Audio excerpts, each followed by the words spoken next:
When people say the United States is dying, they don't mean it's vanishing tomorrow.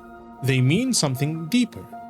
The country still looks powerful, but the inside is rotting, like a mighty tree that stands tall. Yet, when you look closer, the core is hollow. The question is, how did the richest, most powerful nation on earth reach this point? America's rise was no accident. The 20th century belonged to the United States. Two world wars destroyed its rivals, while American factories produced the weapons, food, and goods that kept allies alive. In 1944, at Bretton Woods, the US dollar was crowned the backbone of the global economy. After 1945, America had unmatched industry, scientific innovation, and military might. By the 1990s, with the Soviet Union gone, the US stood as the lone superpower. It seemed unstoppable, yet even in its victory, cracks were forming. Jobs were moving overseas. Finance was rising faster than wages, and politics was rewarding short term profits over long term stability. America was planting the seeds of its own decline. The health of a nation shows up first in its people. One simple number, life expectancy, tells the story. Americans today live shorter lives than citizens of many other wealthy nations. Addiction, suicides, and preventable diseases eat away at communities. During the pandemic, life expectancy dropped sharply, and even after a small recovery, it still lags behind. Then there is homelessness. More than 650,000 Americans now sleep in shelters, cars, or on the streets on any given night. That's the highest number in modern history. Think about that.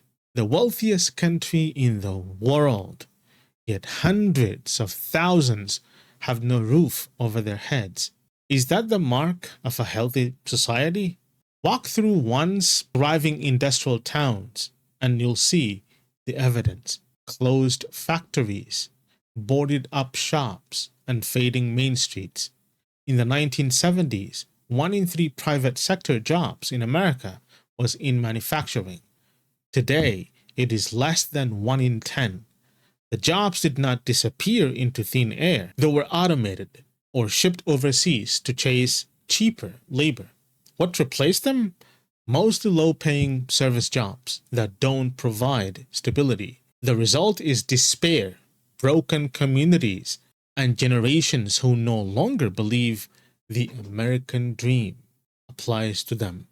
And while towns crumble, the nation's infrastructure, roads, bridges, water systems, receives failing grades. Every pothole, every collapsing bridge, every blackout is a reminder that the wealth of yesterday is not being reinvested into tomorrow. Nowhere is this clearer than in healthcare. America spends more money per person on healthcare than any other country, yet outcomes are worse. People pay thousands for life-saving treatments, and medical debt ruins families.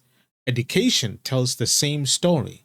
Students take on crushing debt for degrees, entering adulthood already behind. Housing costs rise faster than wages, trapping younger generations. In each case, profit comes first, people second. A nation cannot thrive when its own citizens are left struggling to survive. For over 2 decades, America poured trillions into wars across the Middle East and beyond.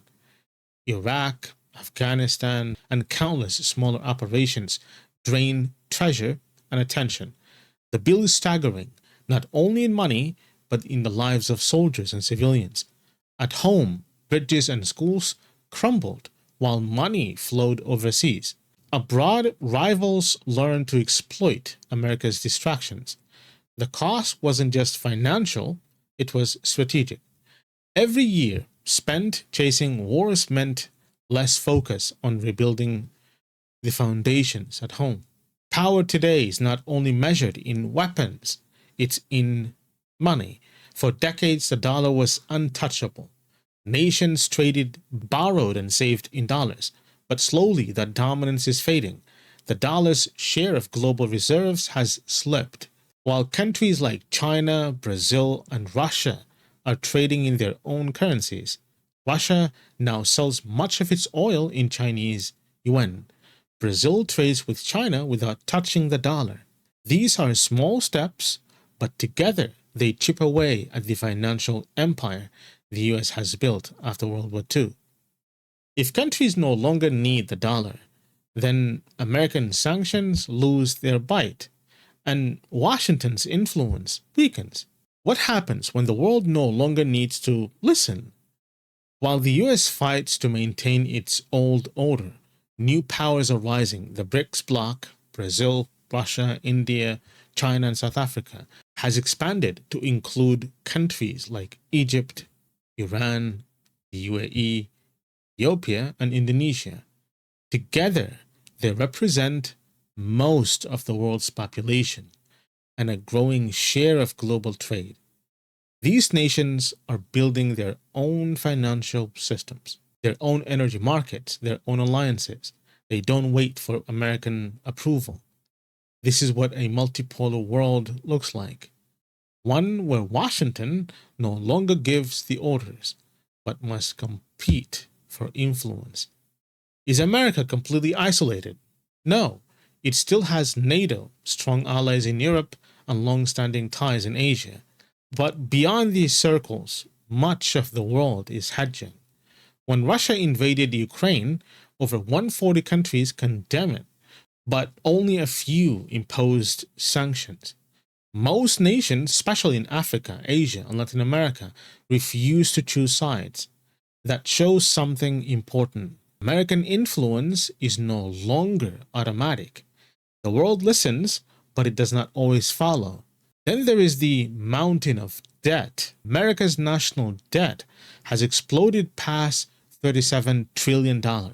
Worse, the cost of paying the interest alone is approaching $1 trillion every year. That's the money that could build schools, fix bridges, or fund innovation. Gone, just to cover yesterday's borrowing. Debt by itself is not fatal, but when interest costs grow faster than the economy and politicians refuse to act, the future shrinks. Every dollar spent on debt is a dollar not spent on the next generation. Great powers don't collapse in one dramatic moment. They crumble step by step. Factories close, infrastructure breaks, health outcomes worsen, debt piles up. The world builds alternatives, and then one day a shock comes.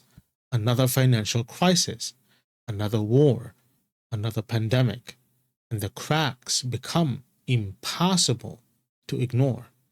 That's what dying looks like. It's not sudden, it's a slow decay until one day the tree finally falls.